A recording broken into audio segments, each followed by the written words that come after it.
এনেকৈ এনেকৈ যাওঁতে আমি এনেকুৱাতে গৈ পেলাই পালোগৈ, তেনেকুৱাকৈ বুজাবলৈ চেষ্টা কৰে। সেই বুজাবলৈ চেষ্টা কৰাটোৱে কি হ'ল, প্ৰথম চাগে ছবি আছিল। গতিকে আমাক ছবি চোৱা, ছবি আমাৰ কিমান দিনৰ বস্তু, সেই ছবিৰ পৰা আহি গৈ যেতিয়া আমাক দেউতাই কয়, ঐ যাচোন আমাৰ দিলীপ খুৰাহঁতৰ ঘৰৰ পৰা, মাজগাঁৱত থকা দিলীপ খুৰাহঁতৰ ঘৰৰ পৰা কোমোৰা দিম বুলি কৈছে, কোমোৰা এটা লৈ আনগিচোন।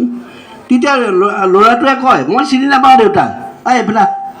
তেতিয়া কি কৰে, কাগজ এখনে পেন এটা লৈ আনচোন, তই এনেকৈ যাবি, এনেকুৱা কি কৰে, পেনেৰে আঁকি দিয়ে, এনেকৈ যাবি, গৈ তিনিআলিতে পাবি, তাৰ ওচৰতে এজোপা ডাঙৰ শিমলু গছ আছে, তাৰ পৰা এইফালে যাবি, গৈ পেলাই আকৌ 3টা ৰাস্তা পাবি, তাৰ পূবফালৰ ৰাস্তাটো নাযাবি, দক্ষিণ ফালে নাযাবি, কোনফালে যাবি, উত্তৰ ফালৰ ৰাস্তাটো গৈ 2 নম্বৰৰ ঘৰটোতে আমাৰ দিলীপ খুৰাহঁতৰ ঘৰ, তোক কিবা দিব লৈ আনিবি। গতিকে চোৱাচোন, এতিয়া হ'ব দেউতা মই পাৰিম।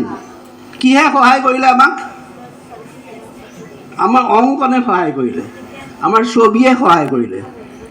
আৰু আমি কি হ'ল, বহুতো কথা, আমাৰ আখৰবিলাকো কি, আখৰবিলাকো এটা ছবি, আখৰবিলাকো এটা ছবি। গতিকে সেইকাৰণে ছবিটো আমাৰ অন্তৰত থকা এটা পুৰণি, আমাৰ তেজত থকা এটা বস্তু। ছবিয়ে আমাক সকলো ক্ষেত্ৰতে সহায় কৰে। বিশেষকৈ ছবিৰ দ্বাৰা আমি শিকিলোঁ লিপিবিলাক, আমাৰ ভাষাবিলাক ক'ৰ পৰা আহিল, ভাষাবিলাক আহিল ছবিৰ পৰা আহিল। সেই একোটা ছবিয়ে হৈছে একোটা আখৰ।